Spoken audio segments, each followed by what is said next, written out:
He is really When we found out we were pregnant, we started researching for daycares for 2 days a week. The Goddard School says that they are #1 with their safety record. The school checked out all of our criteria.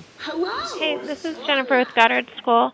I was just calling to let you know that Aiden had a little incident. We have metal doors. They do get hot in the sun, and he put his hands on the door.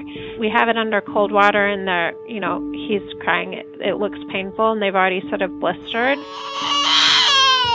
Well, when I got there, he was out of control crying that I just couldn't even calm him down.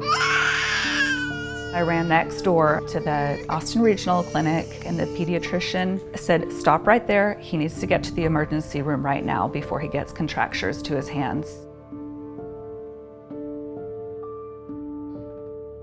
The doctors kept asking me, how did this happen? It was 75 degrees that day. How could this possibly have happened on a hot door? This is an incident that never should have happened. It's a terrible combination of poor training, poor supervision, and poor foresight that led to a young child who barely knows how to walk being put in a dangerous situation where he encountered a door that was 170 degrees. It's just what we call exudate, which is just a fancy term for drainage. I went outside to fill the door myself, and I couldn't keep my hand on it for more than a couple of seconds. It's hot. And normally, anytime anyone touches it, their reflex, they pull their hands away, but he didn't pull his hands away. He had his hands on it for about 10 seconds.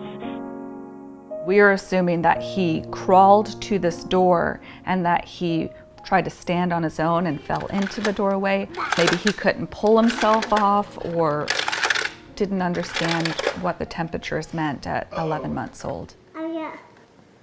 stuck. Uh-oh. I'm afraid that it took away from some of that really early development. There you go. He had just taken his first steps.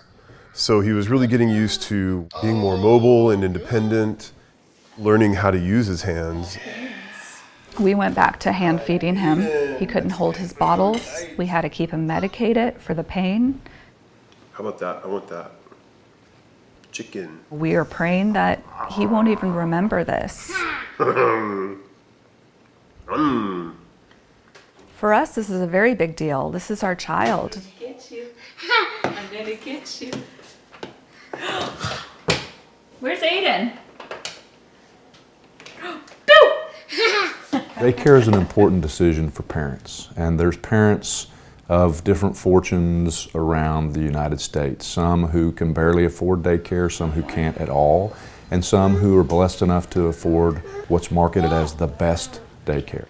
And they market with a message that we're the creme de la creme, the best. We'll take care of your child better than anybody else can. You're gonna put these in the oven, you gotta leave them there.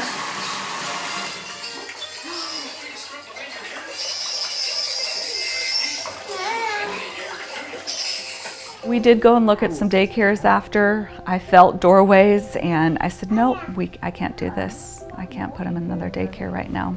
It's gonna take some time. I could keep you little, I'll hold your hand everywhere, but then I'd miss you knowing I can go and just stay here. That's a bus driver. If I could keep you little, I'd tell you stories every night.